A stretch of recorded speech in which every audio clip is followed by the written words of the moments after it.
Si tienes pan duro, no lo tires y prepara esta receta que te encantará. Pudín de pan súper fácil y esta vez con dos versiones que enseguida te muestro. Lo primero que haremos será cortar en pequeños trozos 200 gramos de pan. He usado este de barra tipo baguette, pero puedes usar el que tengas a mano, incluso puede ser un pan de molde. En Cuba lo que hacíamos era utilizar el pan de 1 o 2 días anteriores y así le dábamos otro uso al pan que se quedaba duro. Sin embargo, en este caso puedes usarlo hasta fresco porque eso no va a variar el resultado. Y pues bien, una vez que lo tengamos listo, lo vamos a colocar en el vaso de una batidora, sí, así directamente. Aquí le voy a añadir 600 mililitros o 2 tazas y media de leche entera. Y antes la había calentado un poco, aunque es un paso opcional.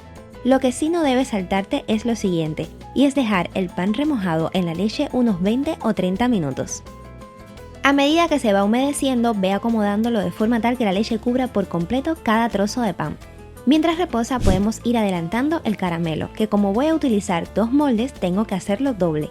Colocamos al fuego un recipiente y agregamos 250 gramos o una taza de azúcar y vamos a cocinarla a fuego medio bajo hasta que se derrita todo. El azúcar debe tornarse de un color dorado caramelo. Esto va a demorar unos 5 u 8 minutos y aunque en teoría es recomendable no removerlo, sí que lo puedes hacer pero con mucho cuidado y despacio, si notas que una parte se puede quemar antes que el resto. Así obtendremos un caramelo dorado parejo y sin grumos. Cuando esté listo lo vertemos en el molde que vayamos a cocinar nuestro pudín de pan casero. Este paso hazlo con mucho cuidado para no quemarte. Es importante que cubras todo el fondo y los bordes. Yo utilicé este molde porque una de mis versiones hoy será pudín de pan sin horno. Y como es de aluminio, el calor se va a distribuir de forma más pareja. Es excelente para este tipo de recetas. Pero por otra parte también voy a utilizar este otro recipiente. Este es de cristal y es cuadrado. Dentro vamos a poner una mezcla con un ingrediente extra que adoro en este postre. Pero eso lo veremos en un instante. Antes vamos a terminar de hacer la primera receta.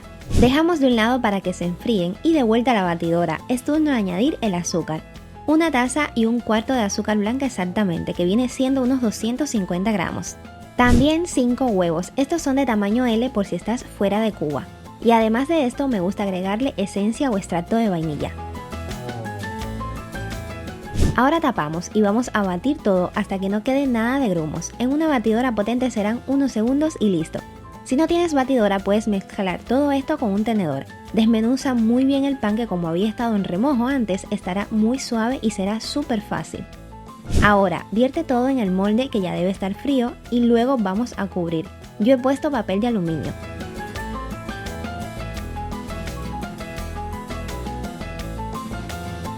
Y vamos a cocinar nuestro pudín de pan casero en baño María. Demorará unos 50-55 minutos a fuego bajo. Aquí le puse un paño de fondo para que no chocara con la olla durante la cocción. Y siempre coloca el molde cuando el agua ya esté caliente. El fuego lo mantendremos siempre bajo para que quede súper cremoso. Ahora vamos a hacer nuestra segunda versión, que consiste en hacer la misma mezcla anterior, pero con la diferencia de que una vez que vertamos todo en el molde, le vamos a añadir uvas pasas. Me encanta el pudín de pan casero con pasas. Si también es tu preferido, déjamelo dicho en los comentarios. Cubrimos, colocamos en una bandeja para horno con agua caliente y este pudín de pan lo vamos a hacer en el horno.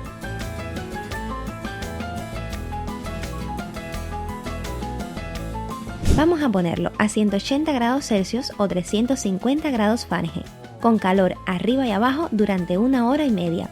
El tiempo de cocción siempre va a depender del tipo de horno que tengas porque son muy diferentes y distribuyen el calor de forma diferente. Por eso, para saber que está listo, solo tienes que introducir la punta de un cuchillo o un palillo en el centro. Y si este sale completamente limpio, es que está perfecto. En ambos casos lo vamos a hacer así.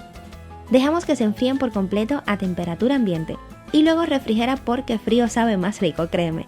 Una vez que los desmoldes, acabará enseguida. Este pudín de pan casero es delicioso.